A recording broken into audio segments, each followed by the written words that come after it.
2021년 11월 10일 수요일 새벽 말씀 나눔입니다. 여호와께서 모세에게 이르시되 하늘을 향하여 내 손을 내밀어 애굽 땅 위에 흑암이 있게 하라. 곧 더듬을 만한 흑암이리라. 모세가 하늘을 향하여 손을 내밀매 캄캄한 흑암이 3일 동안 애굽 온 땅에 있어서 그동안은 사람들이 서로 볼 수 없으며 자기 처소에서 일어나는 자가 없으되 온 이스라엘 자손이 거주하는 곳에는 빛이 있었더라. 바로가 모세를 불러 이르되 너희는 가서 여호와를 섬기되 너희 양과 소는 머물러 두고 너희 어린 것들은 너희와 함께 갈지니라. 모세가 이르되 왕이라도 우리 하나님 여호와께 드릴 제사와 번제물을 우리에게 주어야 하겠고 우리의 가축도 우리와 함께 가고 한 마리도 남길 수 없으니 이는 우리가 그 중에서 가져다가 우리 하나님 여호와를 섬길 것임이며 또 우리가 거기에 이르기까지는 어떤 것으로 여호와를 섬길지 알지 못함이니이다. 여호와께서 바로의 마음을 완악하게 하셨으므로 그들 보내기를 기뻐하지 아니하고 바로가 모세에게 이르되 너는 나를 떠나가고 스스로 삼가 다시 내 얼굴을 보지 말라. 내가 내 얼굴을 보는 날에는 죽으리라.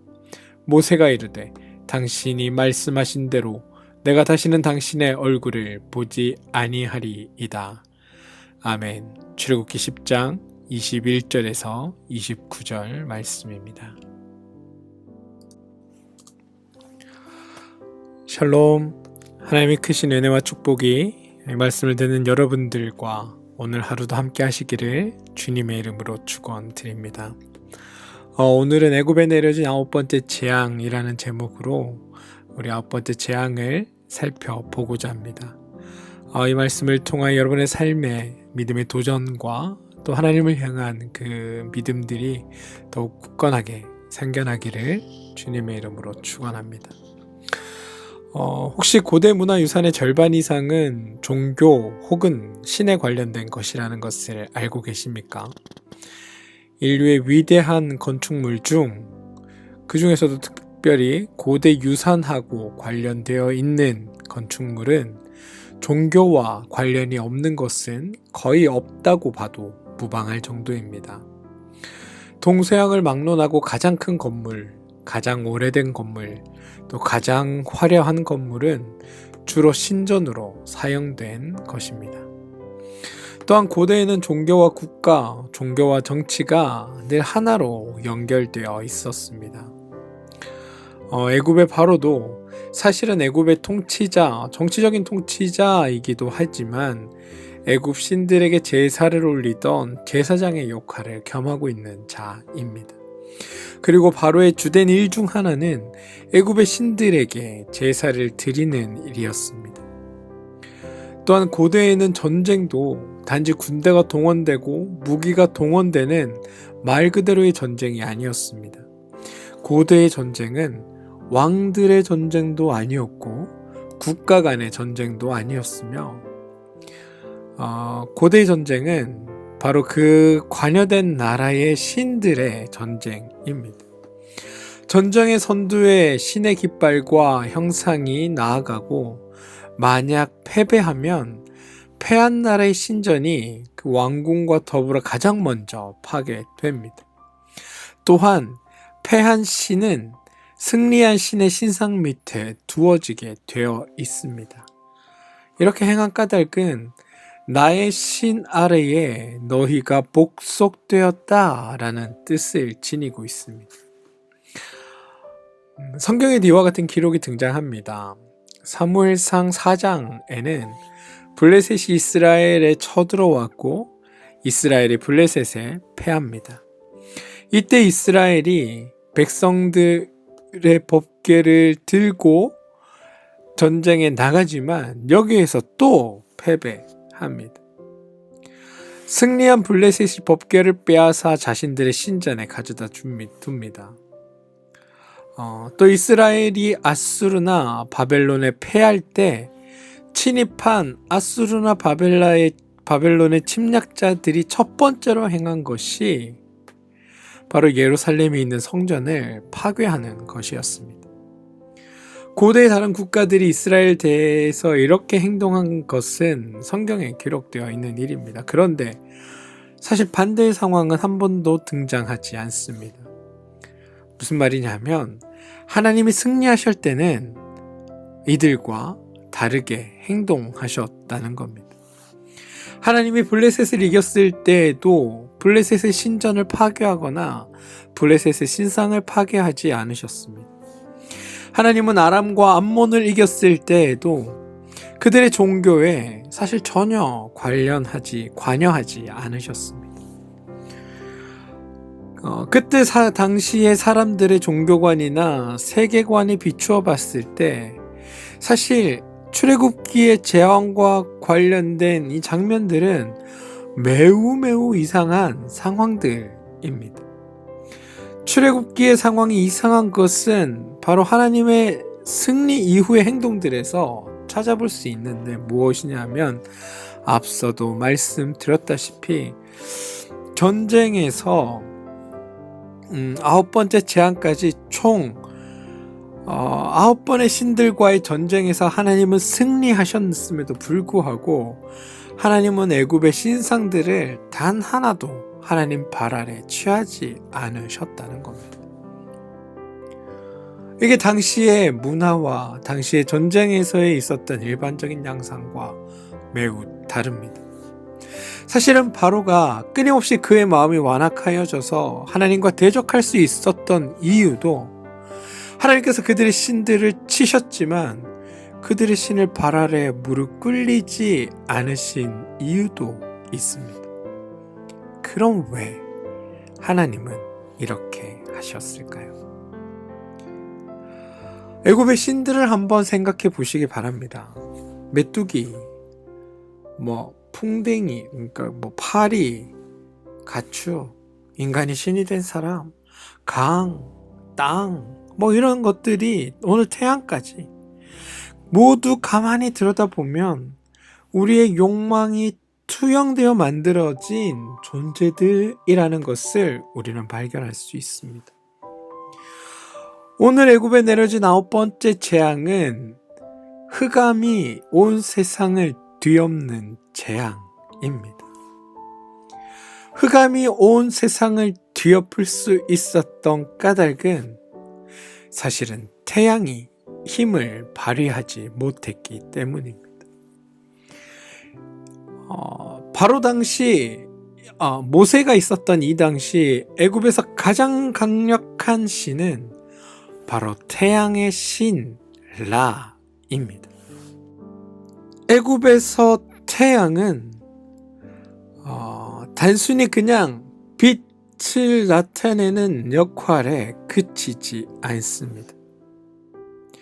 애굽 사람들은 태양이 빛을 잃는 일은 없을 것이라고 생각했습니다. 애굽을 지탱하던 모든 풍요로움도 태양의 그 강하고 아름다운 빛 아래에서 이루어지는 일이며 애굽에 있는 모든 생명은 태양의 그 빛 아래 온전히 자신들의 생명의 빛을 발할 수 있다고 믿었던 이들이 바로 애굽의 신앙인이었습니다. 바람도 잠깐이고 비도 잠깐이고 모래도 잠깐이고 개구리도 잠깐이고 파리도 잠깐이고 메뚜기도 잠깐이지만 영원히 변치 않고 그에게 빛을 내려주는 존재인 태양만큼은 영원하다라는 것이 이들의 생각이었습니다.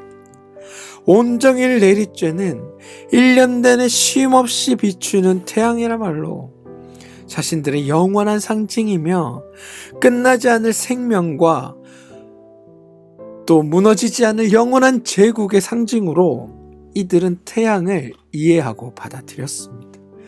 그리고 이 태양을 주관하는 라라는 신이 가장 위대하며 가장 강력한 존재의 신으로 인식되었던 겁니다.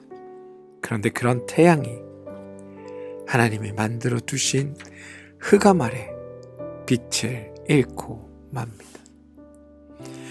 영원할 것 같은 생명의 수호자가, 영원할 것 같은 그 존재가 아무런 힘을 발휘하지 못하는 것을 보면서 아마 애굽 사람들도 바로도 이스라엘 백성들조차 매우 놀랐을 겁니다.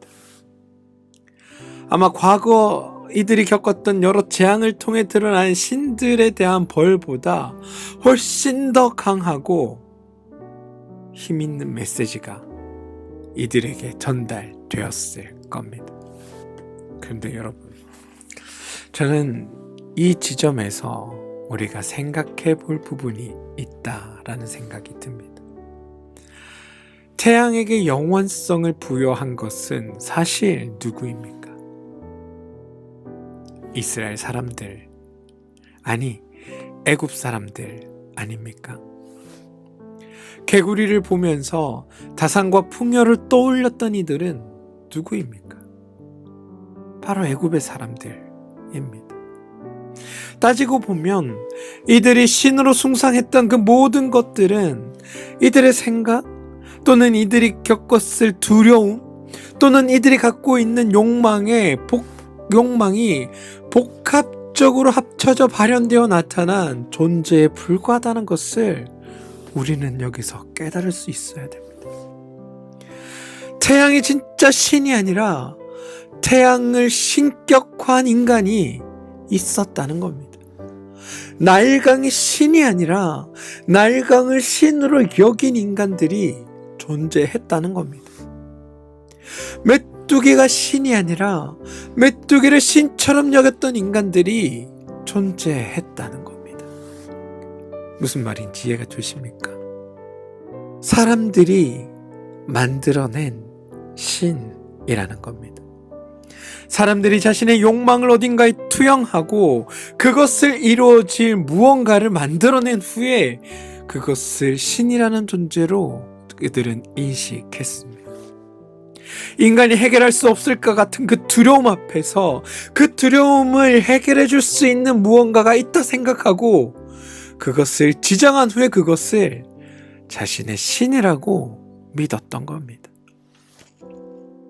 인간의 두려움 앞에, 우리의 용솟음치는 욕망 앞에, 우리의 생각 앞에 그런 것을 합당하게 합리화시켜줄 존재를 만들어 두고 그 존재를 통해 우리의 욕망을 이루어내고 우리의 두려움을 극복하고 우리의 생각을 확고히 하는 일에 우리가 많은 시간과 에너지를 쏟았다는 겁니다.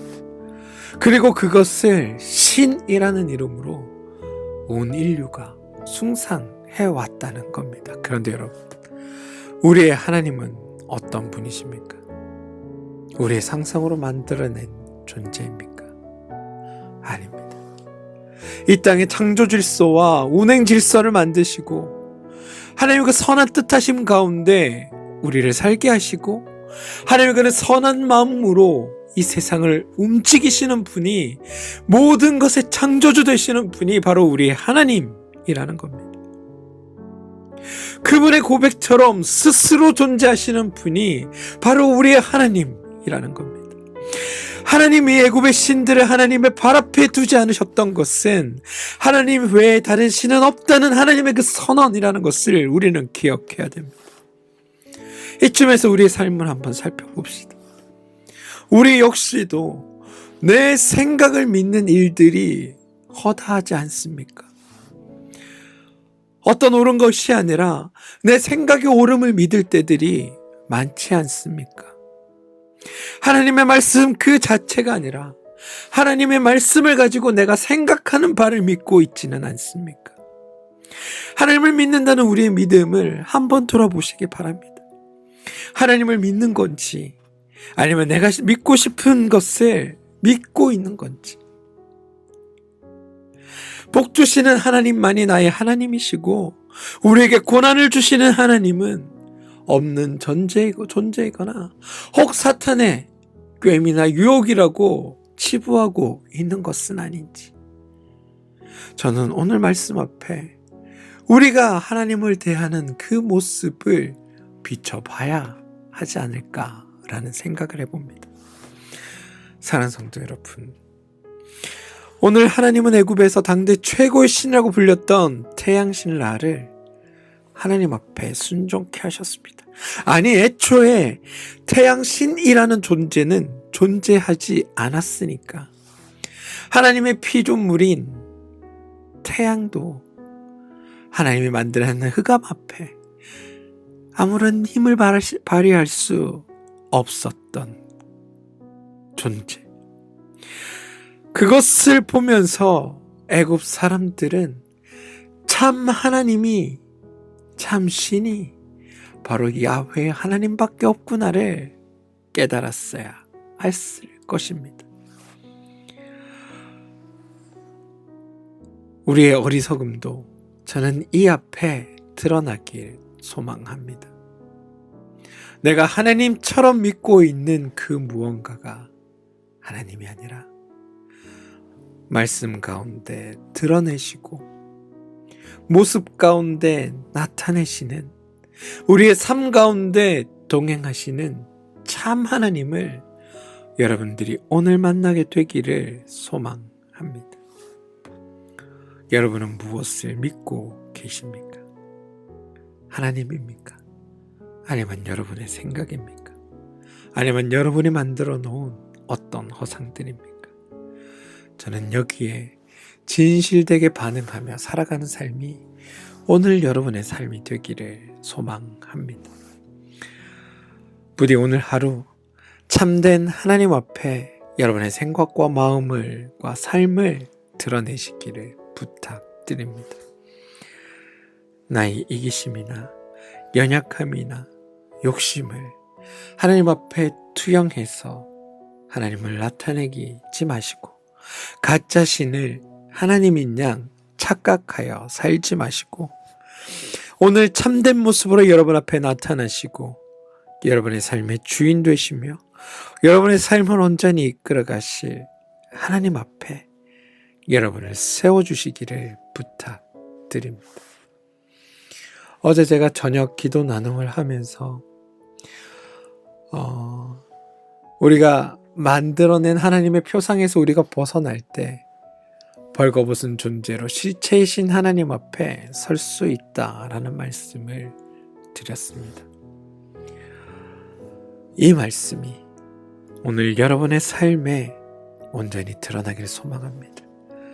그래서 여러분의 생각하고 상상하는 하나님이 아니라 참 하나님을 여러분들이 만나시고 그 하나님 앞에 여러분의 삶을 드리는 귀하고 복된 일들이 나타나기를 주님의 이름으로 축원드립니다. 하나님만이 우리가 따를 유일한 하나님입니다. 기도하겠습니다. 하나님, 우리는 늘 바라보던 방식으로 세상과 이웃을 바라봅니다. 그리고 내가 바라는 방식으로 하나님을 내 마음속에 그려냅니다. 문제는 내가 그려낸 그 하나님이 참 하나님의 모습과 다름에도 불구하고 나는 내 생각에서 벗어날 수 없다는 겁니다. 아니, 벗어날 생각을 하지 않습니다. 내가 원하는 하나님의 모습을 그려놓고 그 하나님이 그 모습대로 나타나지 않으신다고 하나님을 원망 갖고 의심하였습니다. 하나님, 이런 어리석음에서 벗어나게 도와주시옵소서. 내가 만든 하나님의 표상에서 벗어날 때 우리는 벌거벗은 존재로 실체이신 하나님 앞에 설 수 있습니다.